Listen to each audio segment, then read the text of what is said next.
Hey everybody, what's going on? Hellmite here, bringing another video from Grab the Lantern. Today, Riot released a big, long dev video today, their third in the series, which I'm very excited, where they talk about a whole bunch of different things. They talk about their upcoming CGU plans, they talk about the newer Star Guardian skins that they're translating into League of Legends, and they talk a little bit about the new quick play game mode that's going to be replacing blind pick. Now, I will have that video linked in the description if you're curious, but there's one thing in particular that I really wanted to talk about today, sort of to the exclusion of everything else, which is the Skarner VGU. Now, Riot did give us a spiel during the video talking about the Skarner VGU. They also have an entire article, again, I'll link it in the description, talking about the Skarner VGU and sort of where it's at. And I really get the feeling from the video and from the article that Riot are having a lot of difficulties with Skarner, but also that I feel the nature of the VGU poll is working against the community in this specific regard. And I'll touch on this a little bit, and I'll sort of develop this as we go. Now, for those of you who haven't read the article and don't want to take the time out to read it, generally summarizing, Riot have basically said Skarner's current visual designs don't work very well. They think scorpions are very generic, they think the crystal theme doesn't mesh very well with the scorpion theme, and they don't like Skarner's current personality, which is that he's sort of a lonely scorpion, which doesn't make players want to play him when the dude's always crying about, I don't know, his dead race or whatever. And I think that this is all relatively fair. Relatively. They've also decided to change Skarner into an Ixtali champion, and Skarner has now been reflavored into an Earth Elemental. The Brackern in general have sort of been reflavored into the first sort of Earth Elementalists, who are actually the ones who taught the early Ixtali into the, they taught them how to use the Earth Element, and they even built some of the pre-existing structures that the Ixtali use today. That is the direction that they have chosen to take, and I don't necessarily hate this direction. Again, we'll talk about this in a little bit. Meanwhile, with Skarner's kit design, they revealed a very interesting new ultimate for Skarner, where Impale is now a cone area of effect. Yes, that means you can suppress 5 enemy champions and drag all 5 of them back into your team, though of course this does come at the cost of some reliability of being able to point and click, get someone with your ultimate and drag them back for your team. Obviously the duration isn't as long as well, and of course this will likely come at the cost of some degree of power budget from Skarner's kit. I don't necessarily think this is a bad thing. They did confirm that the spires are gone as well, which I think is a huge boon for Skarner's kit. I felt like the spires are a horrendously designed mechanic that never should have seen print, but did because Riot needed to fix Skarner in some regard for the Juggernaut rework. Generally speaking, I think these two gameplay things are fine, but Riot also spend a lot more time in the article talking about things that they tried that didn't work. And the general gist that I got from this article is that Riot have no idea what they're doing with Skarner. They actually don't have any clue how to handle the Scorpion or what they want him to do, and this is from both a mechanical standpoint, from a character standpoint, from a visual standpoint. It really feels like Riot have no idea what they actually want to do with the Scorpion. To sort of take this from the top, the move to Ixtal I don't necessarily think is problematic, but it feels less like Riot are finding a home for a champion that never really had a home previously, and what makes sense. My mind immediately goes back to the Olaf lore change they made a while back, where Olaf was from not the Freljord, but a further distant, also like northern area called Lokfar that was basically the exact same as the Freljord, and they said, okay, this just makes sense. Or Gragas, for example, who previously was homeless, but they looked at him and said, okay, you make perfect sense, and you're at home in the Freljord, so we'll just say you're a Freljordian champion now, right? Those changes sort of made sense, and they picked champions that didn't really have a home and say, okay, this makes the most sense for you. Skarner had a home in Shurima. I don't think that giant scorpion is something that you wouldn't see in a desert, especially a fantasy desert, and sure, even if Skarner's made out of crystal, it still works, generally speaking. Heck, I've played a game with glass scorpions in it, so a crystal scorpion would totally make sense in a desert.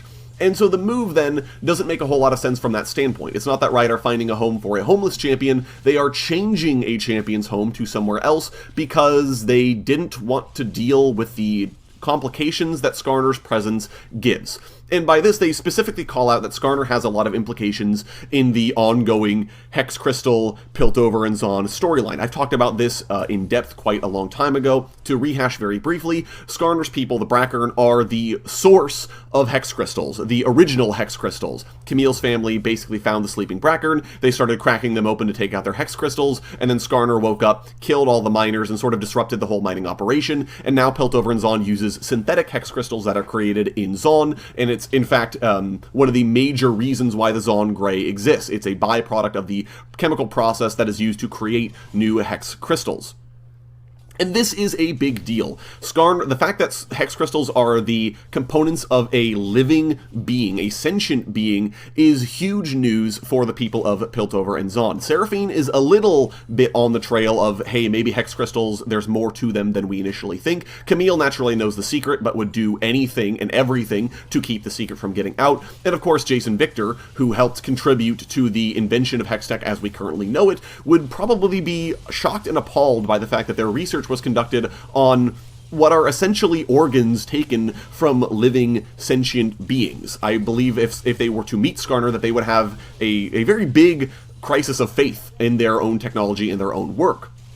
And this is a very interesting dynamic between all of these characters and between everything that Piltover stands for. I think it's a really fun way of shaking up what Piltover believes in this progress. Is progress worth it when it's coming at the cost of non-human entities, but sentient entities nonetheless? Is that worth it? In a similar fashion to how Silas is challenging the status quo of Demacia. Do mages deserve to be full citizens? Obviously the answer is yes, but Demacia doesn't necessarily see it like that. Does progress deserve to come at the cost of sentient beings? Obviously no, but again, the discussions are there to be had. And it feels like Riot, instead of trying to embrace this and make this work and tell these really compelling stories, are like, no, we don't want to deal with that, there's too much going on there, so you're Ixtali now. We don't want to deal with it. Which is just extremely disappointing, especially when they refer to it in the article as the quote-unquote deep lore. No, this is not deep lore. This is surface-level lore. This is lore that anyone who read the bios for these characters would know about. This isn't something obscure that's hidden in, like, the back, deep, dark annals of League of Legends history. This is something that anyone could understand, and it feels like Riot just don't want to deal with it. And so they say, okay, cool, so we're just gonna kick him out. I don't understand this change. It just feels lazy to me. And again, it feels like they don't know what to do with Skarner, but they know they don't want to tell those stories, so Ixtali now, I guess. From a visual standpoint, obviously there are still a lot of iterations that are happening. Admittedly, it does feel like they have a direction for Skarner visually, which I am actually a decent fan of, so I'll give them a pass on this. But mechanically even, the article spends more time talking about things that they've tried that didn't work versus things that they know they're doing, versus a direction that they're taking the champion in. They've talked a lot about directions they've tried, but nothing that they've tried has actually stuck so far. And Riot even mentioned in their video, Skarner we knew was going to be challenging, but has ended up being a bit more challenging than we expected. And all of this sort of reminds me of the Urgot visual update. Urgot's VGU was basically worked off and on for years. And the entire issue with Urgot, of course, is he was in a very similar state to Skarner. There were a lot of things about the character that were decent design-wise, or decent visuals, that Riot wanted to try and preserve somehow, especially for the people who really liked the character, but there was just so much there that needed to be thrown out that it was really difficult to not only capture what made the character unique and to capture what the mains like about the character, but also try to somehow make sense out of just a jumbled mishmash nightmare of a character. Lots of devs tried, and lots of devs failed, until eventually someone said, hey, I have a direction for Urgot, and they were able to finally make that visual update work. Urgot was not voted on, Urgot was not announced until Riot finally said, we know what we're doing, we figured it out, we have the secret sauce that's going to make Urgot's visual update work. And when Urgot's VGU came out, it was extremely successful. Yes, Urgot was still a niche champion, he still wasn't particularly popular, but the people who liked Urgot still loved the new Urgot. I think his new design incorporates a lot of the elements from his previous design without making him so close to the previous design as to be unbalanceable or to continue to make him a clunky champion.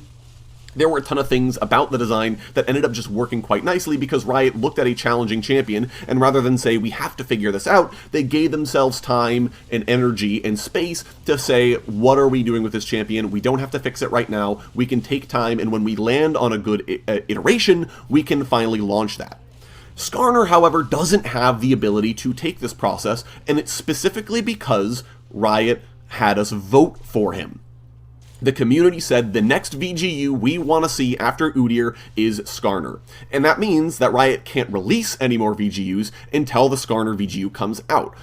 which means that they don't have the time or ability to let Skarner sit in the tank for a while. They don't have the ability to say, we can't figure it out right now, let's leave it, let's put it down, and we'll come back to it later, or another dev can pick it up later, or, you know, we'll deal with other things in the meantime, but we'll keep him on the back burner. They don't have the ability to do that, because they've made the community a promise, which is Skarner comes out next. Now, of course, they could say, look guys, we either don't do a VGU at all for 3 years, or you don't make Skarner the next one.